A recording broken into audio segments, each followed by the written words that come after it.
after I came back, that I realized that I had the COVID infection. Because when we were there, like I said, we had to self-medicate. We couldn't actually go and see a doctor. We were advised that if you have symptoms, you're supposed to stay at home. And then if things get more severe, then you contact the NHS and things like that. Back then, it was just a sore throat.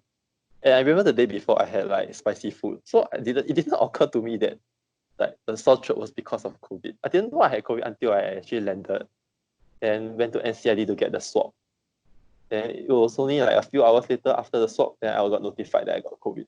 So far, like, why are you still hospitalized? Because you are still waiting to get the negative test, is it, even though there are no symptoms?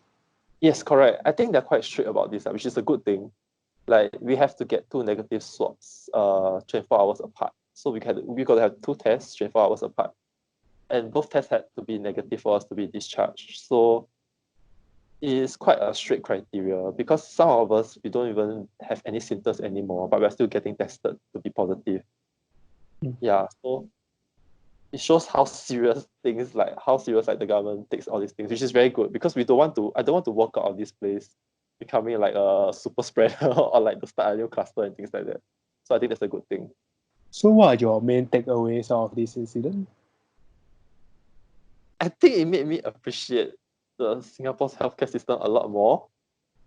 And also I think the way how governments react to this situation, I think I've experienced like 2 sides of it.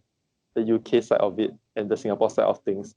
And I'm really happy to be back. And I think all of us, all the Singaporeans that are in UK, when we get back here, I think we're all really thankful because there wasn't much chaos here. Everything is controlled. And the government is very reassuring. Whereas in UK, there's a lot of ambiguity. You don't know what's going to happen. I remember the last few days before I was back, news of like a lockdown was floating around and people were panicking because they don't know like whether the lockdown is going to happen. But in Singapore, I feel quite safe here. Like, there's a sense of calmness.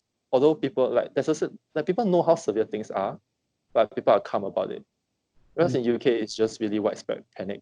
I've never seen a supermarket so empty before in London. It was a huge supermarket. Every single hour it was empty. Yeah, nothing was left. So from what I understand from my parents and my friends who have been showing me videos of their grocery shopping, it's not that case in Singapore. So thankfully, people are calm about it here. So I really learned to appreciate Singapore a lot better.